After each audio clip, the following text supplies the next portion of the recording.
Assalamualaikum warahmatullahi wabarakatuh. Halo semuanya, sebelumnya perkenalkan nama saya Tufahatia Lubna dengan NIM G00252239.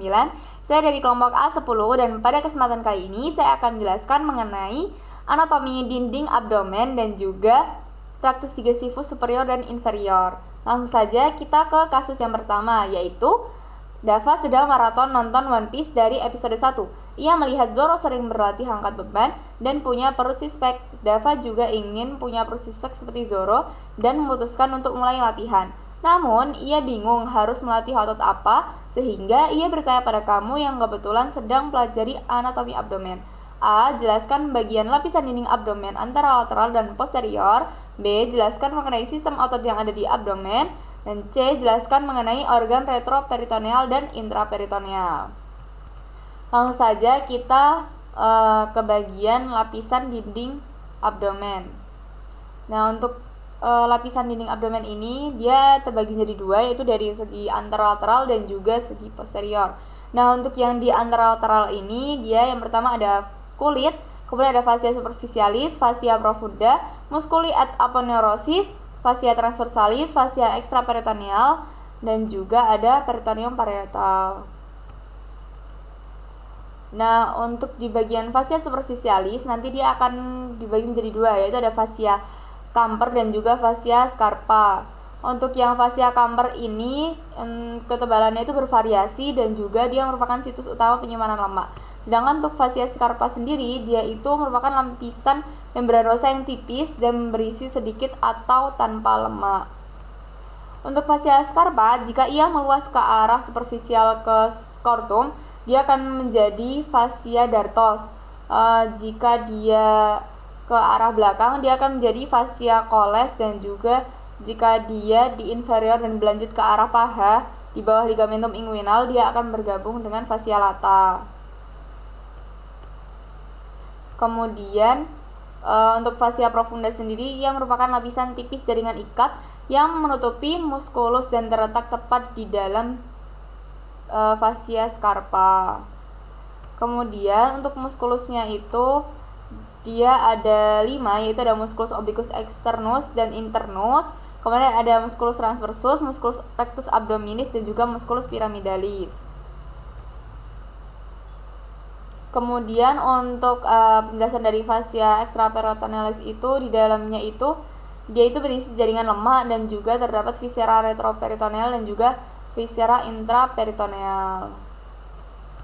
Nah, untuk dari segi posterior sendiri nanti dia ada seperti 5 lapis. Yang pertama ada kulit, kemudian ada fascia superficialis dorsi, kemudian ada musculus yang mana nanti musculus ini dia ada dibagi menjadi 4 lapis, kemudian ada fascia extraperitonealis dan juga yang terakhir ada peritoneum parietal.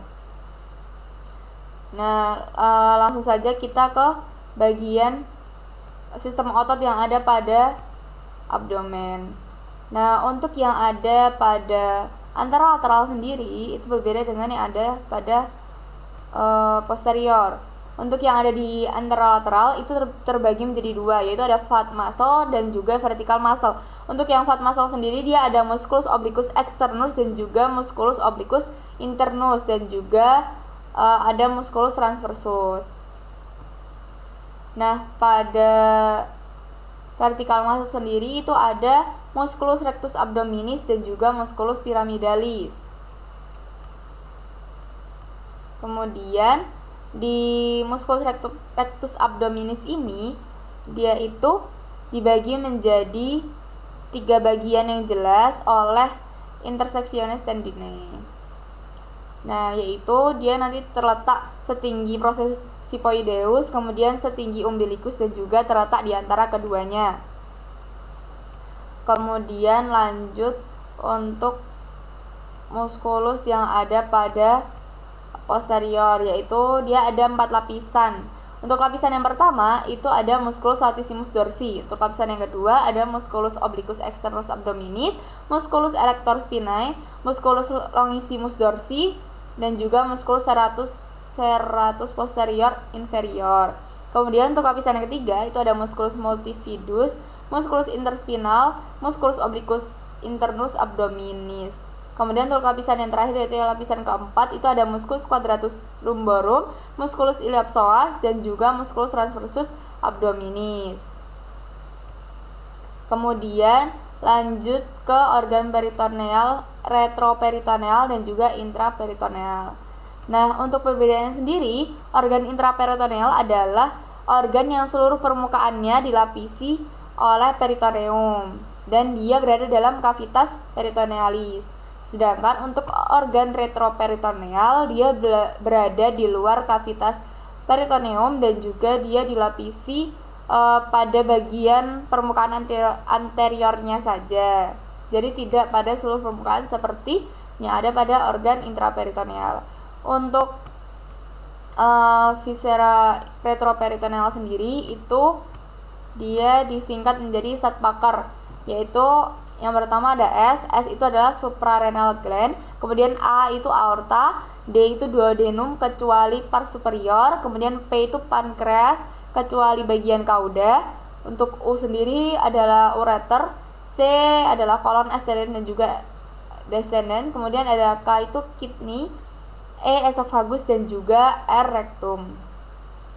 Nah, untuk yang intraperitoneal sendiri itu nanti selain yang disebutkan yaitu ada gaster, duodenum, duodenum pars superior, jejunum, ileum, appendix vermiformis, kolon transversum, kolon sigmoidea, cauda pankreas, lien, dan juga ada hepar.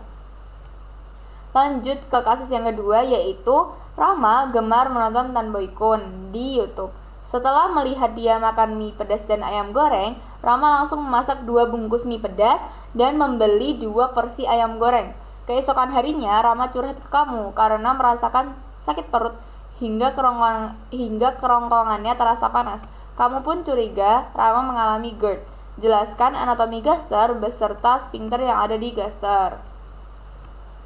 Nah, untuk anatomi gaster sendiri itu dia terdapat 4 bagian. Yang pertama ada ada fundus gastricum bagian atas ini, kemudian ada pars cardiaca, kemudian ada corpus gastricum yaitu bagian badannya atau body ini, kemudian ada pars pylorica. Nah, di gaster ini juga terdapat adanya curvatura mayor dan juga curvatura minor. Nah, kemudian untuk dindingnya sendiri, gaster itu terdiri atas 4 lapis. Yang pertama dari yang paling dalam itu ada tunica mucosa, kemudian tunica submucosa, tunica muscularis, dan juga yang terakhir ada tunica serosa. Untuk tunica muscularis sendiri itu nanti dia akan terbagi menjadi 3 stratum, yaitu ada stratum longitudinum, stratum circularum, dan juga stratum obliquum. Nah, kemudian gaster ini di gaster ini juga ada omentum maius, dan juga omentum minus. Nah, untuk yang di omentum maius ini dia itu ada ligamentum gastrocolica, kemudian ada ligamentum gastriperenica, ligamentum gastrolienal, dan juga ligamentum sphenorenal. Kemudian untuk omentum minus sendiri dia ada ligamentum hepatoduodenal dan juga ligamentum gastrohepaticum. Untuk arteri yang memvaskularisasi gaster ini berasal dari truncus coeliacus. Yang pertama ada arteri gastrica sinistra, dia berasal dari truncus coeliacus. Kemudian ada gastrica dextra, dia berasal dari arteri hepatica communis. Ada arteri gastrica brevis, dia berasal dari arteri lienalis. Kemudian ada arteri gastroomenthalis sinistra dan juga dextra. Untuk yang sinistra sendiri dia berasal dari arteri lienalis, dan juga untuk yang dextra dia berasal dari arteri gastroduodenalis. Dan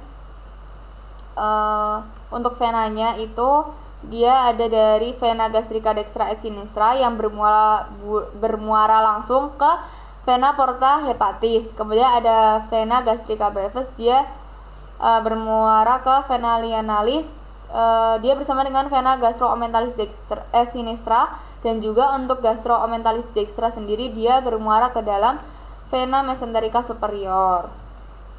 Kemudian untuk inervasinya sendiri dia itu parasimpatisnya itu nervus vagus, dan juga untuk simpatisnya itu dari nervus panicus maius.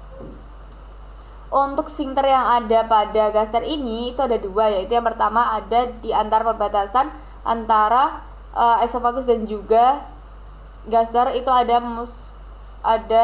lower esophageal sphincter. Itu adalah sfinkter yang akan terbuka atau relaksasi ketika kita sedang menelan, sehingga ketika menelan itu makanan dapat masuk langsung ke lambung dan bisa cerna di sana. Kemudian setelah dicerna dari lambung ini, nanti dia akan turun ke duodenum. Nah, di antara duodenum dan juga gaster ini terdapat adanya musculus sphincter pylori. Nah, dia yang memungkinkan makanan yang telah dicerna oleh gaster untuk dapat turun ke duodenum secara bertahap.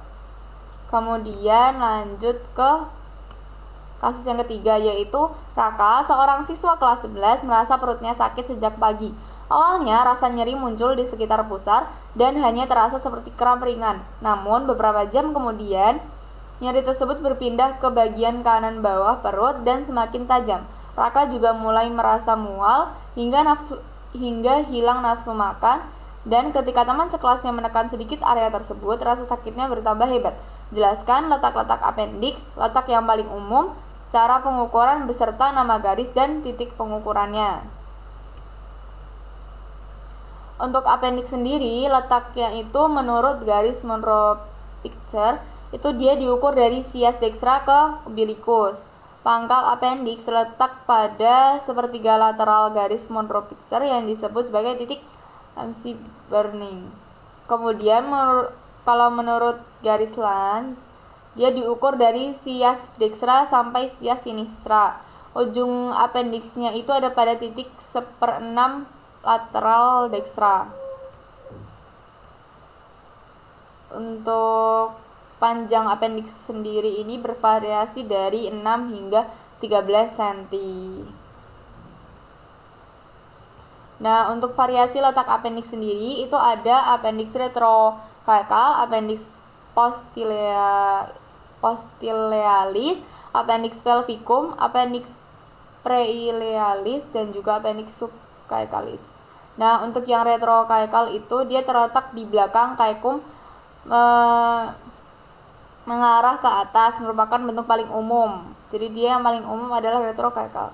Dan juga kalau yang postilealis itu dia lebih mengarah ke kiri di bagian belakang ileum dan mesenterium. Kemudian untuk yang pelvicum itu dia mengarah ke bawah melewati psoas mayor dengan ujungnya itu melebihi tepi atas panggul bawah. Untuk yang preilealis itu dia terletak lebih mengarah ke kiri di depan ileum dan mesenterium.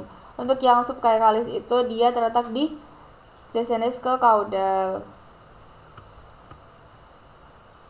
Kemudian untuk yang paling umum sendiri yaitu merupakan apendiks yang retrocaecal. Mungkin sekian yang dapat saya sampaikan, kurang lebihnya mohon maaf. Wassalamualaikum warahmatullahi wabarakatuh. Sampai jumpa di laporan selanjutnya. Terima kasih.